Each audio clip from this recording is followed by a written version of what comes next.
And hello everyone, welcome to the Commander's Q&A. You guys have asked for this for a long time now, and here it is. This is Commander Cockings doing a Q&A style show, a little bit different to the Captain's log, because, the Captain has his log, so I'm doing the Commander's Q&A. You guys can put comments in the questions below. No, you can put questions in the comments below, and I'll answer them on the show. And because I'm, I suppose, the more technical side of Trekyards, you'll get some behind-the-scenes updates from me as to how the technical side is coming, and hopefully learn some new stuff about what it actually takes to make this show. So yeah, here I am. I have 4 questions today, and they were submitted by, I wonder who. Well, we'll find out. The first question comes from a Captain Stuart Foley. Yeah. Commander Cockings, what was it about the amazing Captain Foley that drew you to his channel and turned leading to Trekyards?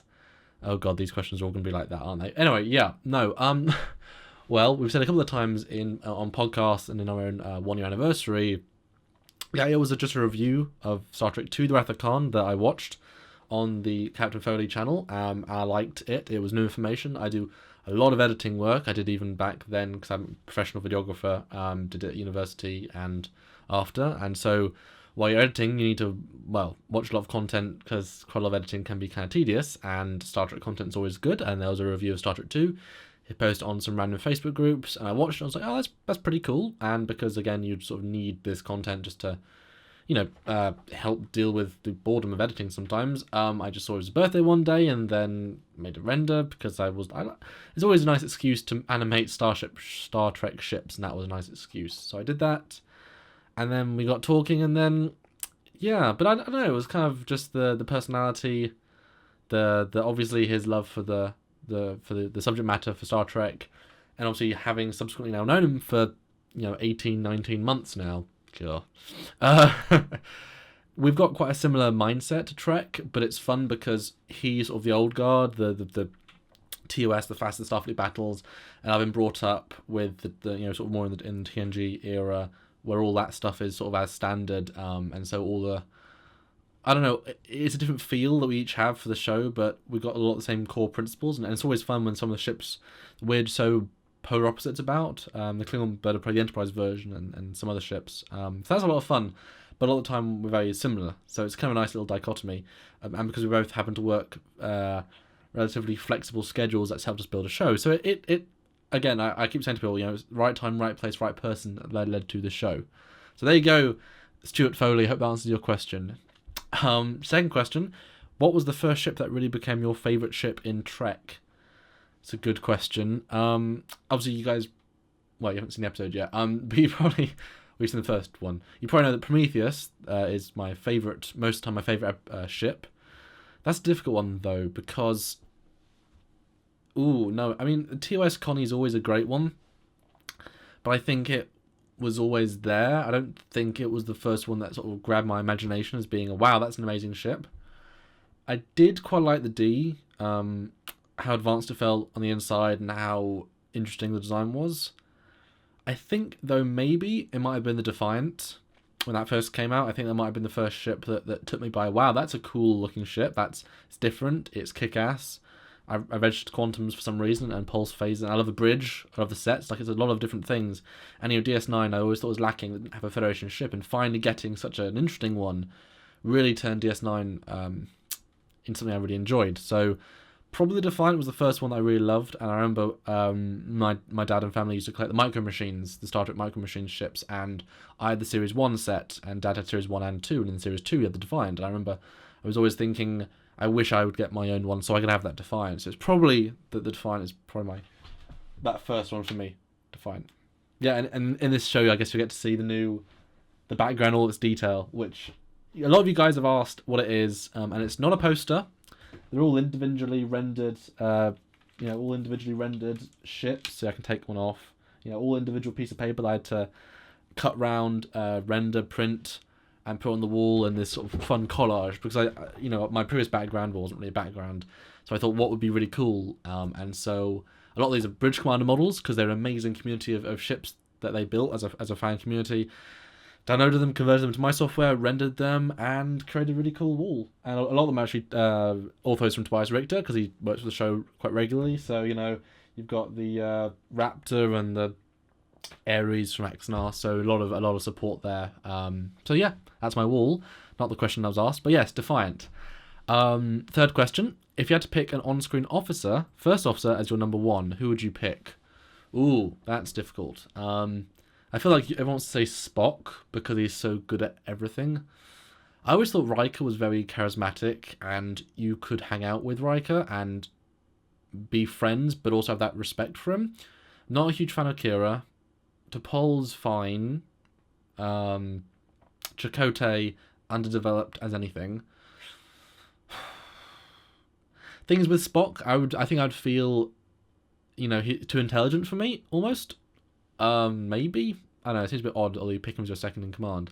But I'd probably go with Riker. I'm quite a TNG era onwards guy, so that's more where I feel at home. So I think Riker, he's a very good yin to the yang of Picard. He's a very good counterbalance. So I think I'd go with Riker. Yeah. And then last question, again from my Mr. Stuart Foley. You guys probably recognise the name.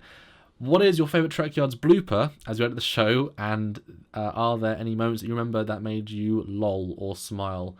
Favourite blooper? We've done so many shows, that's such a difficult question. God. I mean, in the early days, it was more mistakes that were like, we said a wrong stat, we said a wrong piece of data, we said, just things that were wrong, reset. Now, a lot of the time, it's more, we get one word that's wrong that we say in the script that we've said out loud, and then it rebalances the entire sentence into something that it can't mean that, because otherwise it changes. I think once we said, I think I said actually it was, there was two words like higher and then more, but the meaning was subtly different, and in one way actually completely reversed the context of the sentence. So Stuart was like, no, that doesn't work. So I think that was quite fun. Bloopers though, there's so many. I like some Doug ones. I like some guest ones, because when you make, well, yeah, I think my funnest style of blooper is when, and this happens with John Eves and Doug quite a lot, when we have a point. Now they're very good at keeping in sort of they don't get the scripts because they'd rather go off the cuff sort of thing. But we obviously know where we're going with all the points. Sometimes they jump, and it's my job at the end of that to try and put it all together in a cohesive form. But sometimes the guests get quite into what they're saying, and we sort of ask a question. We know that's where they're jumping to, so we say, all right, well that's literally our next question, and they take that in, and then they're like, okay, great, and they keep going. It's like, no, we have to ask the next question, and we get this continuous like, no, hold on, Doug, hold on, John, give us 1 second. And we filmed with John recently, and he did that 3 times in a row. No, hold on. I'm gonna ask the question. Let me ask the question, and then you can go. And it's just this funny like, and they're always really happy. Like, oh yeah, it's fine. It's just a funny old thing when it comes to filming, because we've got a very specific formula and how we do it, and the sleekness is when you don't notice the edits. So that's kind of that's always funny. But I should do a blooper reel. I know I should. But can you imagine going through all the footage of all the episodes? It's a lot of footage, and not knowing when the bloopers are, so you have to go through everything. And I'm not going to be able to go through the edited versions of the episodes where they actually have all the clips, because that's obviously the final version. So I'm going to have to go through the raws and make a new LCARs for like the blooper version. So it gets a little bit complicated, but I'll do that at some point. Yeah, but lots of fun things. There's lots of... Sometimes when we're filming for a long day, the bloopers get funnier and funnier because we're more tired or more drained, or just like, oh my god, we've been doing this for 3 hours. So those can be quite funny. But yeah, on the whole, we're pretty good at bloopers really. We know it's like, oh my god, and we just sort of keep going. But yeah, so that's my favourite style of blooper. And that is the questions for this week. Just comment down below what you want to know for next week. Preferably Trek questions or behind the scenes questions or stuff like that. Maybe about what's on the wall. If you know what this ship is, comment, because I love this ship. It's a simple one, but let me know. But yeah, a couple of little updates. Stuart is now writing, and has been writing for 2 weeks now, the first of our 50th anniversary specials. These are the hero ships. These are the biggest episodes we're ever going to do. You thought Legends for the Bird of Prey was big, and the Ares. This is going to be a whole thing. Multiple different styles of show we're going to all put together. And I mean, my original idea when we started the show was to have the Legends be like hour-and-a-half movie-style versions, split into different segments. But I mean, the complete version is that long. There's every bit of information, and we have several designers and this big meaty thing. So Stuart's doing an amazing job writing that one at the moment, and I'm very excited to read it. It's going to be a ship we haven't covered as much on the show so far as the tease, but it's going to be a lot of fun for the first one. We've got some new models for it, which will be really fun to show. So that's going to be great, but it takes a long time to make, obviously, and we're hoping sooner rather than later, but we'll let you guys know when those are coming out. So we are building those. Don't worry, guys. The 50th are coming, but we like having those one-offs and the two-offs and a ship every week, because fundamentally, if we make the big ships, you won't have those Saturday releases because that'll be the Saturday release. So do you want to have a month of say, Defiant? Just 4 straight weeks of Defiant? I mean, I don't know if you do. It's a weird one. So let us know in the comments below if you want the Legends or if you want the normal ships. I mean, we're going to do them. We need to work out how we're going to do them, but it's being written. And second of all, today we reached 1 million views on YouTube. The Trekyards channel has 1 million, 60 views on YouTube. That is incredible. We just released a video about that we recorded. Really exciting. It's certainly 10 million is so far away. You can't even fathom it. So reaching this milestone is like the big milestone of, wow, we did it, guys, and while we're not a viral channel, we're not getting 1 million views per episode, we're getting relatively small views. We've got such a passionate fan base that love and watch every episode we do, and that is fundamentally what we really like, because Trek is such a family, and we're making the Trekyards family, and so to get 1 million views is a combination of our work and your work of sitting through all of our stuff. So it's amazing. I'm so excited, and to have a channel that has 1 million views is really, really amazing. So that's awesome. That's probably it for today's first Commander's Log. Let me know what questions you have in the comments below. I hope you guys enjoyed this. I don't do a lot of presenting just by myself, so let me know how I did. Let me know how I did in the comments below. And yeah, that's pretty much all I can think of. We did just film an episode of Trekyards, so that's another tease. That'll be out in a while, depending if the Legends are in between it. But yeah, always working, always doing bits and bobs, always doing new CG.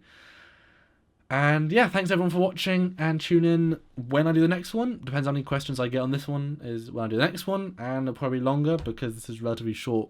But if I get 60 questions, that'll take a while to go through. So until next time, guys, this is Commander Cockings, and I guess I'll see you next time. Have a great day.